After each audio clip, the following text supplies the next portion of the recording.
Buenas tardes, buenas noches o buen día, depende para quién esté viendo la grabación. En este caso vamos a charlar con Alejandro Hartman. Él es uno de los directores de lo que fue el documental tan exitoso de Netflix, El fotógrafo y el cartero, que trató sobre el asesinato de José Luis Cabeza.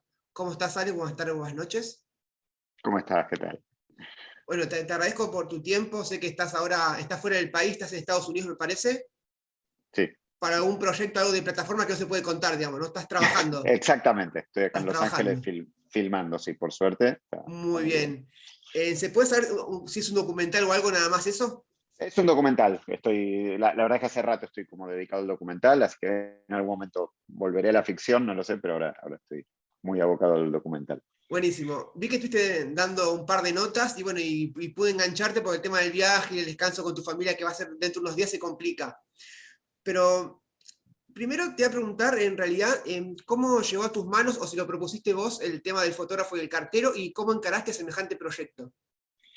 Mira, fue una conjunción de cosas, en realidad. Estábamos terminando Carmel y teníamos muchas ganas bueno, de pensar en un proyecto siguiente con Vanessa Ragone, que es la productora, Sí, y le veníamos dando vuelta a diferentes temas. Yo tenía un proyecto sobre el 2001, después con una amiga que es Tatiana Mereniuk, que terminó siendo una de las guionistas del proyecto. Ella me venía hablando mucho de Dualde y de Chabran, y a la vez mira, Vanessa hacía rato me venía hablando de un libro del abogado Alejandro Becchi, a quien ella conocía, que era un libro donde él relataba sus experiencias como abogado de la familia Cabezas durante toda la causa y la investigación y el juicio. wow, Un libro así muy en clave, muy personal, ¿no? Como sí. una especie casi de relato Día a de día, un ¿no? abogado, Sería. pero sí, pero más allá del día a día, no, un relato como muy sentido desde un lugar muy emotivo, más que un lugar judicial. Y bueno, y ahí nos dimos cuenta en un momento que todos esos temas de alguna manera se aunaban en el crimen de Cabezas, que el crimen de Cabezas era una especie de punto de inflexión y de lugar donde se cruzaban muchas líneas. Se cruzaban los 90, se cruzaba Dualde, se cruzaba Chabran y obviamente el crimen, y hasta el 2000, y hasta el 2001, que yo le veía ahí una relación al crimen de Cabezas como una especie de disparador o de inicio de la gente saliendo a la calle.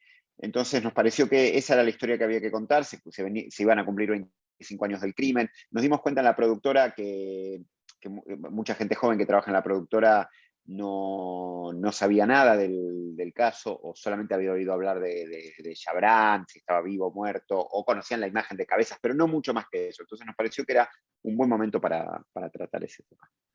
Sí, la verdad que sí, fue algo muy, muy loco, aparte cómo fue tomado por los medios con mucho respeto. ¿Vos pensaste en un momento cómo tomarlo? Porque, como decimos, es un punto de inflexión que sabe que si haces una macana te pueden ya dilapidar por redes sociales, sé que es un tema muy, muy sensible.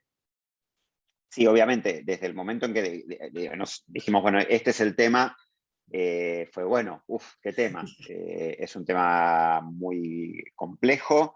Aparte hay hipótesis, hay distintas versiones, etcétera, pero básicamente es un tema muy complejo y muy sensible, ¿no? Porque obviamente, digamos, por un lado está lo que es la familia, que siempre guarda la memoria de José Luis y sigue a pesar de los años dedicada a eso. Por otro lado, y también denuncia la impunidad, ¿no? Porque finalmente, si bien hubo un juicio y se llegó a condenas, también hubo impunidad al final, como pasa lamentablemente muchas veces.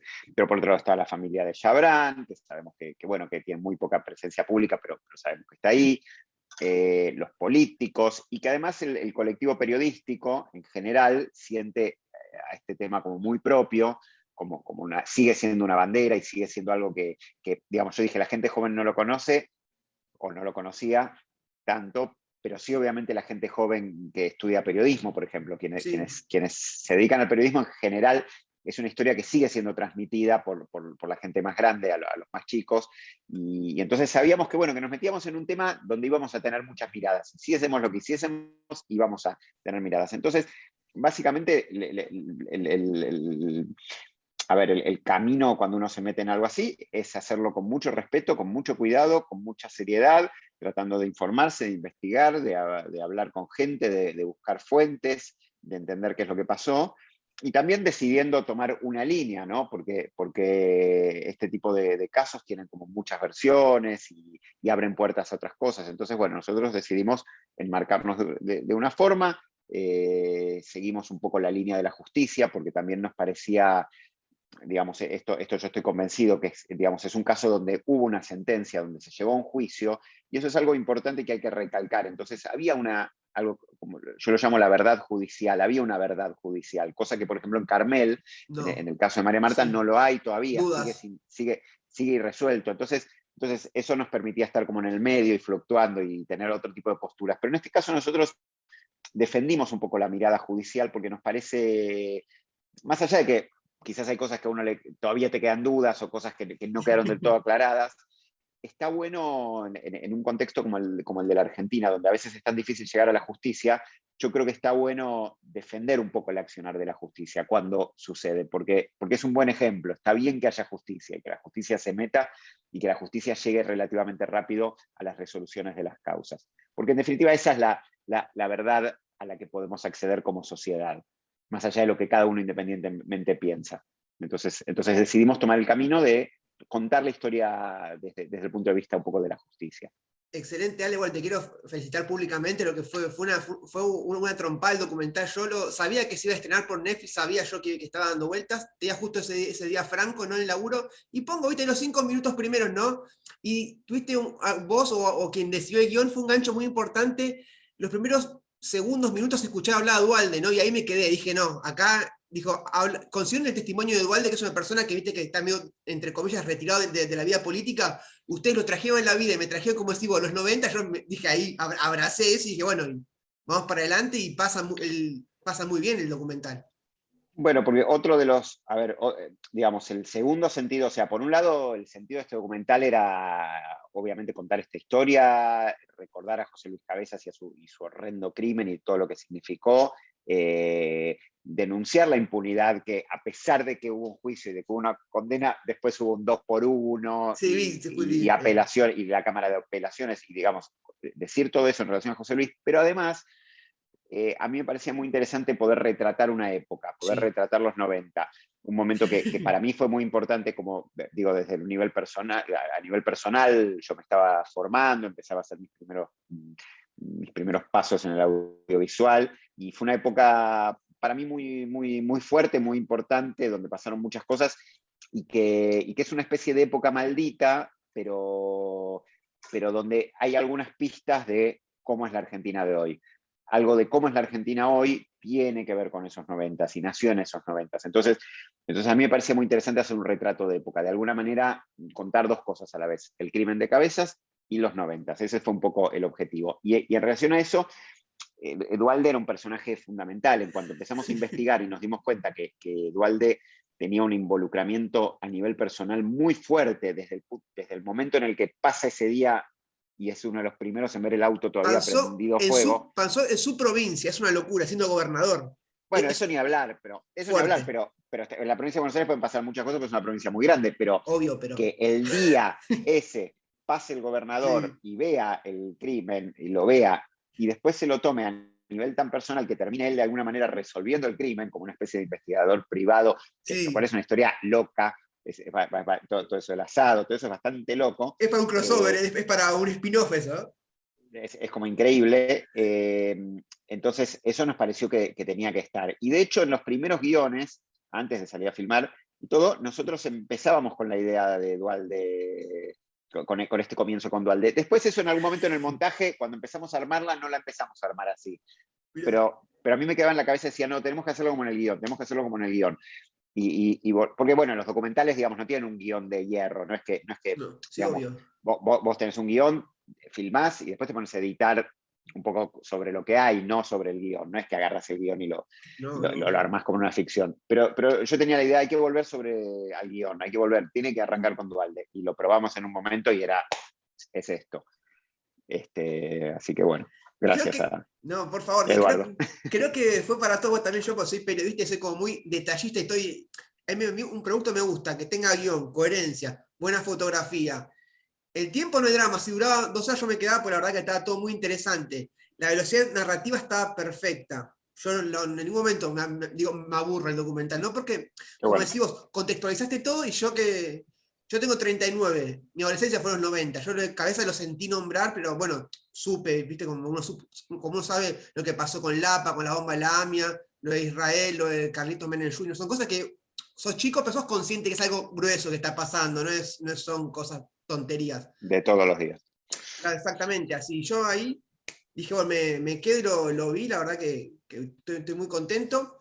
Y te quería preguntar, vos dijiste que estabas haciendo tu anterior ficción, que era la de María Marta García Belsunce. Documental, documental. Documental. Sí que tiene como un par de capítulos, creo como 7, 8 capítulos, ¿no? 4 capítulos. Ah, Cuatro, cuatro. cuatro. Son Cuatro cuatro. tipo de una hora, me parece, ¿no? Eran Son de una hora, sí. cerca de una horita. ¿Cuánto tiempo te lleva a vos a generar un guión de cero, digamos? ¿Y cómo te reunís con la gente y cómo se maneja eso? ¿El guión o el proyecto, me decís? Las dos cosas, pues yo te digo, bueno, Bueno, vale, vamos a hacer, no sé, no. algo sobre esto. Y vos decís, bueno, a ver.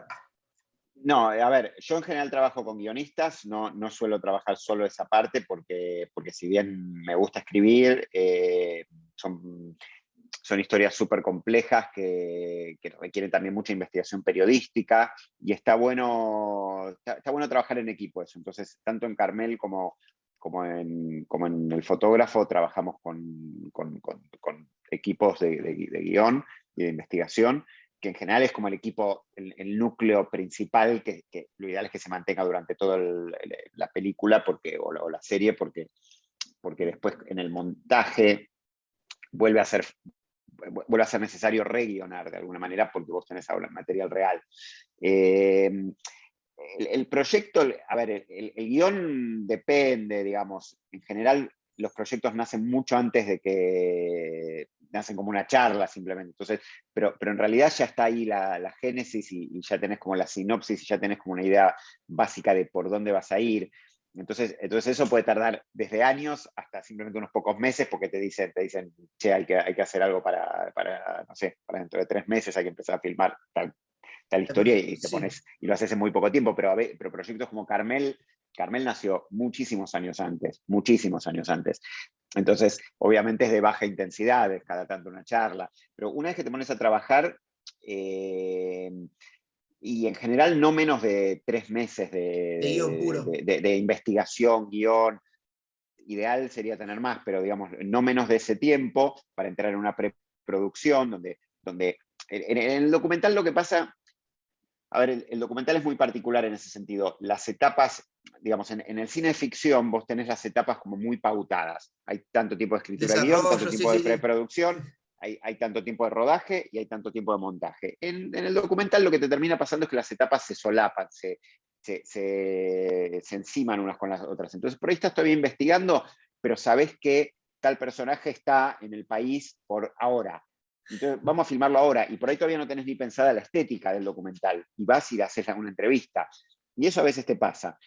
Lo mismo, empezás a filmar y supones que terminaste de filmar y te pones a editar, pero después aparecen, y nos pasó en los dos casos, tanto en El Fotógrafo como en Carmel. En Carmel ya Sí, estábamos editando y en un momento aparecieron los hermanos que decidieron estar, de María Marta, y hicimos listo. esas entrevistas. Pero ya teníamos un corte hecho, Ah, ya mirá. estaba editado los Uh, capítulos. Entonces ellos entraron después.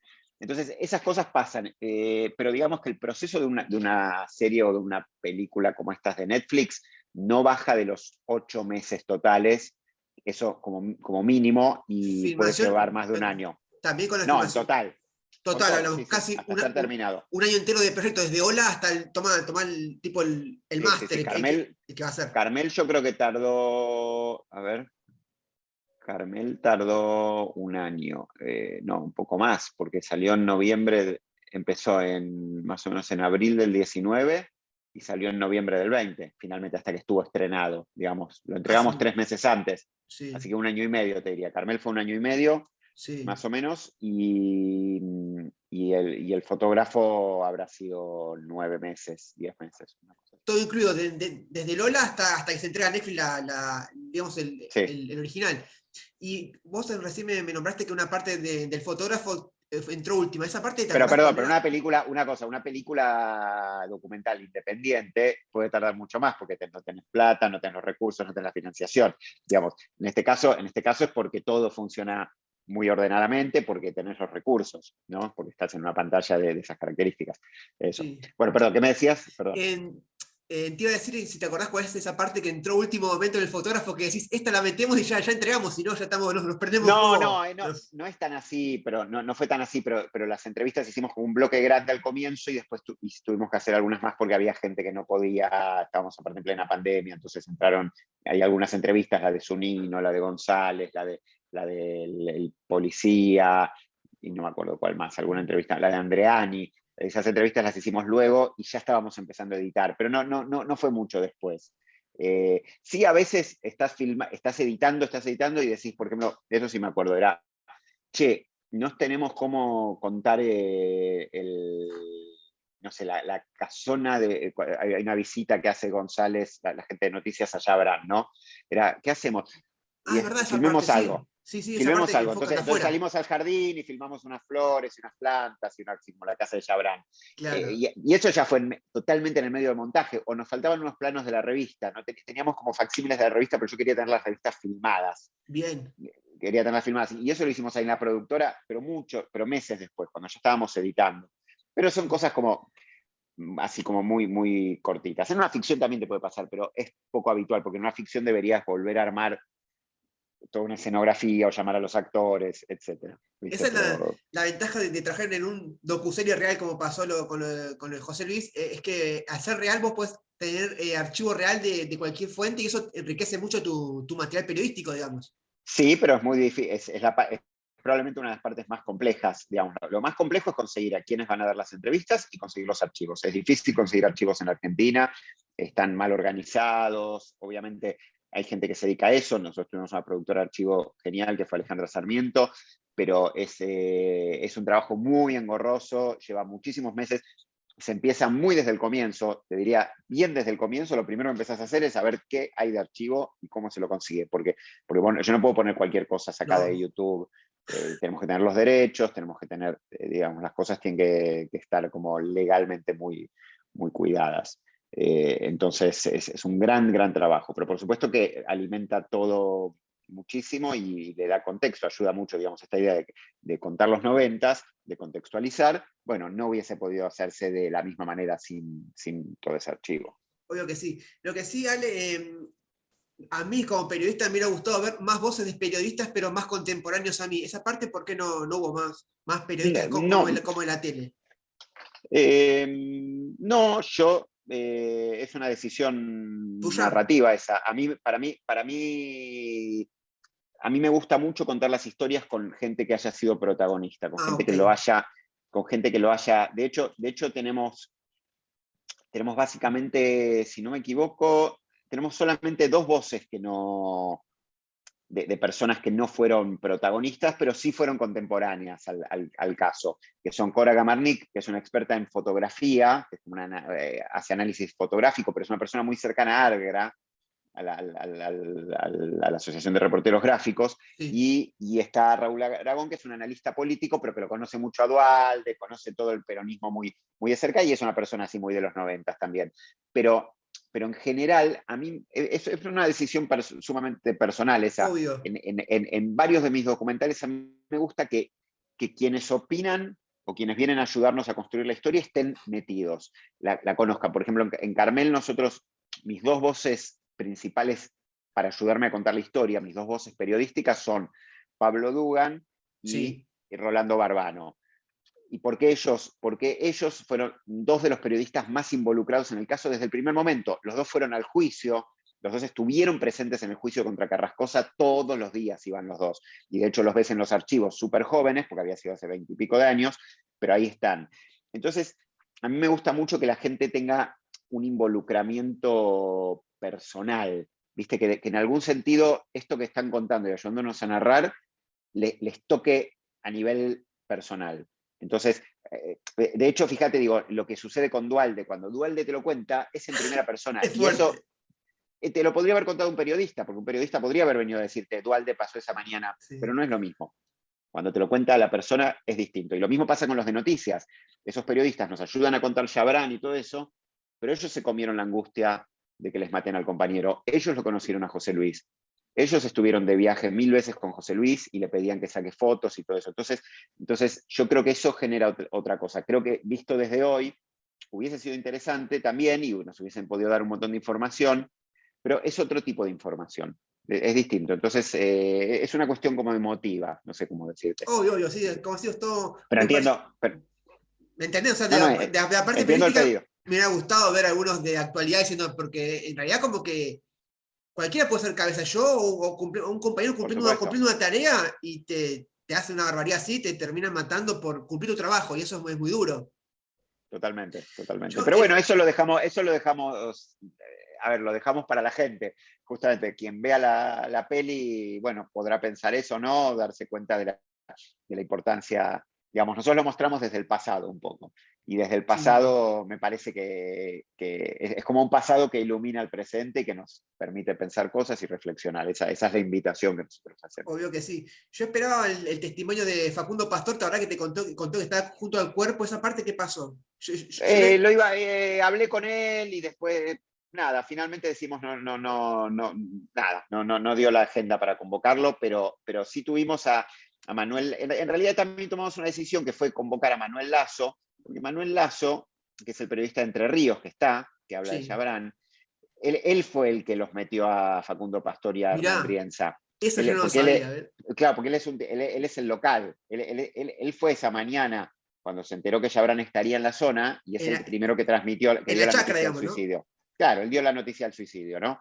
Y después se fue para Gualeguaychú y cuando, y Facundo era súper joven, yo lo hablé Sí, esto con él, Facundo obvio, era súper joven, sí. lo mismo Hernán Brienza, y se le pegaron porque vieron que él era local, y él dijo, metámonos, y se metieron los tres. Y lo tenemos contado, nos lo contó, de hecho en uno de los cortes estuvo. Y después, bueno, la película era muy larga, se nos iba a un lado necro del cuerpo de Chabrán y qué sé yo, Un poco el y morbo se iba, ¿no? decidimos, Ahí se iba un poco el morbo. sí, la película estaba muy larga y decidimos sacarlo. Y también, de alguna manera, seguimos alimentando el misterio si Chabrán está vivo o no.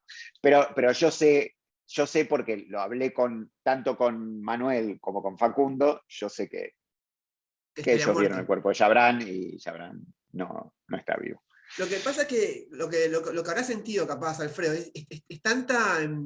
Eso no estaba en las redes sociales, estaba todo públicamente, o sea que tanto tipo acoso de lo que son el público en general, el mismo periodismo, que decidió quitarse la vida, ¿no? Porque uno dice, con el poder que tiene se puede ir a otro país y ya está, ¿no? Yo creo que era un tipo muy particular, y, y no sé si no hubo, digo, ahí Zunino lo dice en la película, dice, le soltaron la mano, digo, no me extrañaría que alguien le dijo y te llegó la hora, que alguien se lo dijo explícitamente, porque de alguna manera, no lo sé. La Es verdad verdad, es es que cierto que el documental decía eso, es como que es una posibilidad, se acabó digamos, la también. impunidad, digamos, ¿no? En un punto. Bueno, no, o alguien para quien. Porque la gran pregunta con Chabrán es si Chabrán. Uno da la sensación de que Chabrán era el tipo que estaba en las sombras y que tenía testaferros. Sí. Pero la pregunta es si no era el propio Chabrán un testaferro de otros poderes, porque también es hay que preguntarse cómo es que un tipo con sus orígenes, con su Anónimo y educación, tranquilo, sí. llegó a tener esa fortuna. Se hablaba de 4.000 millones de dólares, es un montón de plata en la Argentina, es un montón y más en esa época, es como inimaginable. Entonces es probable que Chabrán representara también otros intereses y es posible que, es una posibilidad, es una hipótesis, No se había que ocurrido o que nunca, mira. Chabrán se sintió simplemente acosado y era un tipo tan orgulloso que no soportaba ir preso, caer preso ante Como, Dualde y en definitiva Caballo también, e ir a la cárcel y que exista esa foto de él siendo preso, esposado, o quizás alguien le dijo, ¿sabes qué? Vos te entregate, vas tipo. a... sí, andate de la vida. Es una posibilidad, eso es lo que dice Zunino un poco. Sí, sí, No lo sabemos. Por ahí fue un verdad, suicidio inducido, por ahí no lo sé. Por la, eso te digo, la película, a ver, nosotros no nos metimos hay sí. montones de versiones, hay muchas hipótesis, hay muchas preguntas. ¿Cómo es que Dualde llegó a saber finalmente cómo es que los horneros confesaron ante Dualde tan fácil como Dualde lo cuenta? Hay muchas preguntas, pero nosotros decidimos contar lo que se sabe, lo que la justicia determinó. y el resto de las cosas están abiertas para que cada uno se las pregunte, porque sin duda hay puntos oscuros. Chabran es uno de ellos. Entonces, yo nunca hago algo pretendiendo cerrar un tema y decir, esta es la versión, listo, no se hable más de cabezas, porque no, al revés, hablemos más de cabezas, hablemos más de Chabran, sigamos recordando y sigamos haciendo memoria y sigamos pensando en estas cosas. Entonces está abierto, hay muchas hipótesis, sin duda. Nosotros dimos una, nada más. La verdad que sí, el documental sobre Nisman, ¿lo viste? Yo pensé que era Sí, por supuesto. era de tu productor, pero que tenía una similitud, pero yo pensé que también era tuyo. Digo, me metió No, no, tres golazos, pero también ese no, no. como que atrapa mucho, ¿viste? Porque también está bien contado, mucho archivo, muy similar a lo de Cabeza, la verdad que Está muy bien. Está muy muy bien. bien. Ale, Es un director inglés. mira vos. ¿Y cómo nació? ¿Vos te acordás cómo decidiste en realidad ser director de cine o cómo nació esta vocación en vos? Sí, con un amigo. A ver, mi mamá me llevaba mucho al cine. Sí, Mi mamá es bastante cinéfila y me llevaba mucho al cine. Eso desde ya. Y después, con un amigo, cuando estábamos como en primer año de la secundaria o algo así, él tenía una cámara Super 8 que no funcionaba, pero me acuerdo que yo iba a la casa y miraba por la cámara y me gustaba mucho mirar por la cámara y como fantaseábamos con eso. Y en segundo año los dos, él también es director, ahora nos sí. metimos en un curso de video que había en nuestro colegio, en nuestra secundaria, y hicimos como un primer corto. Después cuando terminé la secundaria me fui a vivir un tiempo afuera, pero un poquito menos de un año. Después volví y yo siempre igual tenía mucho interés en estudiar o historia o derecho, ciencia política, y de hecho estudié derecho y estudié ciencia política, pero siempre me quedaba ahí picando la idea de trabajar en cine.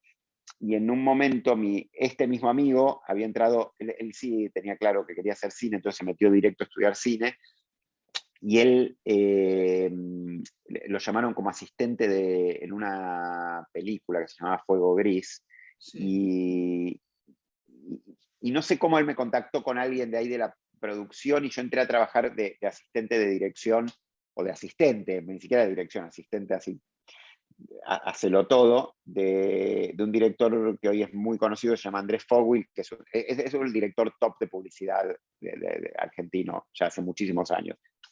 Es probablemente el mejor director de publicidad hace añares. Sí. Pero empecé a trabajar con él y ahí enseguida di el examen para entrar a lo que hoy es la ENERC Sí. y a la vez seguía estudiando igual, dejé derecho cuando empezó la parte de los códigos civil, penal, etcétera, que me Sí. aburría mucho, hice como las materias más filosóficas y me pasé a ciencia política y estudié al mismo tiempo ciencia política, un poco, no la terminé, Sí. y cine. Y después ya seguí con cine. Con lo cual, y enseguida empecé a trabajar, pues enseguida empecé a hacer videoclips, tuve un poco de suerte, ¿Algún así, videoclip alguna, conocido se puede nombrar, Ale? ¿Algún videoclip sí, que... sí, hice Abarajame, Shower House, Ah, hice todo con lo, los Kuriaki, re bien, buena hice, época. hice 6 clips con los Kuriaki, hice todo el disco Chaco. Mirá, bien. Eh, Hice muchos videoclips, me gané premio MTV, todo eso, Qué épocas, pero sí. siempre me gustaba mucho el documental, y lo que me doy cuenta, y también la ficción, y he hecho bastante ficción también, y publicidad, hice un poco de todo, pero lo que me doy cuenta hoy, ya digamos, en los últimos años, es que de alguna manera todo ese interés que yo tenía por el derecho, por las cuestiones, si querés, políticas, la ciencia política, la historia, todo eso, de alguna manera encontró su lugar en el documental. Digamos que de alguna manera esos dos intereses que yo tenía están ligados porque haciendo este tipo de documentales, contando este tipo de historias, sé mucho de las cuestiones legales, de las cuestiones políticas que siempre me interesaron mucho, y yo siempre tengo esa mirada, siempre tengo una mirada un poco política. Estos dos crímenes, el de Cabezas es claramente político, pero Carmel también tiene una mirada política, es un documental que tiene una mirada muy política, muy sociológica y con una gran crítica a muchas cuestiones sociales de la Argentina. Entonces, Sí, de alguna manera mis intereses están aunados ahí. genial. ¿Cuáles son tus referentes? ¿Sale del mundo de los medios o el mundo también de los directores? ¿No? ¿Con quién te gustaría trabajar? ¿Qué mirás afuera? ¿Qué producciones mirás también de Netflix o de otra plataforma, Yo digamos? miro, no soy muy, no soy muy... Miro mucho menos que lo que la gente se imagina. Me gusta más mirar cine de ficción. Miro igual mucho documental, obviamente, porque lo tengo que hacer, porque es parte de mi trabajo y me gusta. Pero cuando me relajo trato de mirar más ficción. No me gusta mirar series. Miro muy pocas series o miro algunos capítulos. Suelo mirar un capítulo, dos, tres, y después Sí, mira. me retiro, salvo que sea una miniserie. Si es una miniserie, sí la miro entera, pero una serie de varias temporadas creo que Ah, sí. no debo haber visto ninguna. Es algo que me aburre, Sí. es así. Y tengo, en el mundo del documental, tengo varios ídolos. Uno de ellos es Errol Morris, que es un clásico del documental y es como el que inventó un poco el género para mí del true crime. Eh, que es Agnès Varda, que es una directora francesa que es genial, súper experimental y que ha jugado con muchas cosas. El chileno Patricio Guzmán, que es como un genio de la poesía. Y después me gusta también mucho el cine clásico. Digo, soy como muy fan de Francis Ford Coppola, de Scorsese, qué sé yo, Bresson, Cassavetes, muchos directores. Me gusta mucho mirar cine. Peter Bogdanovich, no sé, muchos directores y Genial, Ale. directoras. Te hago las dos últimas para ir cerrando la nota. Y una Ah, y admiro mucho a Michel Gondry, que es para mí el mejor director de videoclips viviente. mira Es alguien. vos. A ese Genial. sí me gustaría, no sé si trabajar, pero conocerlo, porque es como una Genial por persona el que... dato.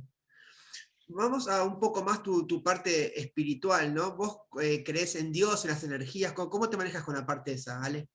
Ah, interesante. Creo en alguna clase de energía unificadora, pero, pero no tengo un... eh, Te digo católica, te digo, catolicismo me decís que no, porque algunas partes como que no te cierran, digamos, como la mayoría. y aparte no vengo de una familia católica para nada. Ah, Mi familia es judía, pero eso, creo en alguna clase de energía unificadora. No me animaría a decir creadora, para excelente, nada. excelente. No creo en algo como la creación, pero sí que hay, quizás más relacionado con el taoísmo, que es esta idea de como si hubiese una especie de corriente, una corriente la corriente del medio, ¿no? Dicen los chinos, como Sí, el camino del medio. El camino del medio es un camino en el medio. Entonces, las grietas afuera genial, de un lado o genial. del otro. Si estás medio corrido y bueno, por ahí no te va tan bien, si logras encontrar ese lugar en el medio, por ahí fluís mejor con la corriente del universo. No creo más que eso. Me Genial, gusta Ale. mucho la naturaleza, eso sí, me parece que hay algo ahí, pero no es algo sobre lo que tenga algo como muy pensado y no haría, y probablemente no sería un tema de una película mía, todo eso. Muy bien. Y la última siempre es un mensaje que yo abro, un espacio que abro a mis invitados para algún mensaje que quieran dejar, ¿no? Vos como hombre, como ser humano, como director de cine, como padre que sos padre, ¿qué te Pero gustaría pará, vuelvo un cachito sobre lo anterior, decirme? pero así como no, este, digo, no tengo nada muy pensado. Me ha pasado, por ejemplo, hice una serie documental para televisión sobre catolicismo y conocí mucho el mundo espiritual, en particular católico. Muy Mucho. bien. Viajé a todas partes, a distintas partes del mundo, a muchos lugares y conocí muchas situaciones espirituales muy fuertes, Mirá qué muy lindo. interesantes. Y soy sumamente respetuoso de la espiritualidad y de lo que la gente piensa y lo que la gente le pasa, y creo que lo entiendo bastante ampliamente eso. Entonces, por ahí no comparto todo eso, pero lo respeto y me resulta interesante. Genial. ¿El mensaje es eso o querés dejar No, algún otro perdón, es un mensaje? mensaje. No. Era ¿Mensaje para quién? un asterisco. Para la gente que está viendo la entrevista, ¿qué te gustaría decir, dejar una enseñanza? Vos como hombre, ¿qué me podés decir, digamos, alguna No, experiencia, algo? lo que trato de decir en los documentales en general, que es que siempre está bueno, siempre es mejor tener preguntas que certezas. Que el documental, el cine, las artes, lo espiritual también, tienen que ser espacios de reflexión, de pregunta, de auto Sí, conocimiento, preguntarse, sí, pero obvio, también de sí. autoconocimiento, de preguntarle a los demás. Todos esos son espacios que liberan y a veces hay que tener menos certezas. Está bueno tener preguntas, no estar tan seguro de las cosas y no tenerle miedo a la duda. Está bueno la duda. Había un famoso que sigue ahí dando vueltas, para mí nefasto personaje que después se hizo político, que es Aldo Rico, que decía algo así como la duda es la jactancia de los intelectuales. Él criticaba la duda, porque claro, el militar no puede dudar. Yo creo que está bueno dudar, yo creo que hay que dudar y hay que hacerse preguntas. Y estos documentales y este tipo de cosas, y el periodismo también, lo que hace es justamente indagar, preguntar, invitarnos a conocer. Eso es para mí lo más importante. Excelente, sí, Real, sos un crack, un maestro, me encantó conocerte, todo muy, muy conciso, la charla Gracias. sobre el documental me quedé fascinado, creo que fue una gran entrevista, yo después cuando esté subida te etiqueto por todos lados y la compartimos, que el tema es que Dale. este mensaje llegue a la mayor cantidad de gente posible y que te conozca a vos como te conocí yo a través de un documental que fue mainstream, que vos me hiciste una carrera del carajo, pero yo te conocí justo porque diste en la tecla que yo te conocí, bueno, y ahora me contás todo lo tuyo, que es un golazo, la verdad. Te Yo agradezco, tengo una carrera, nada más.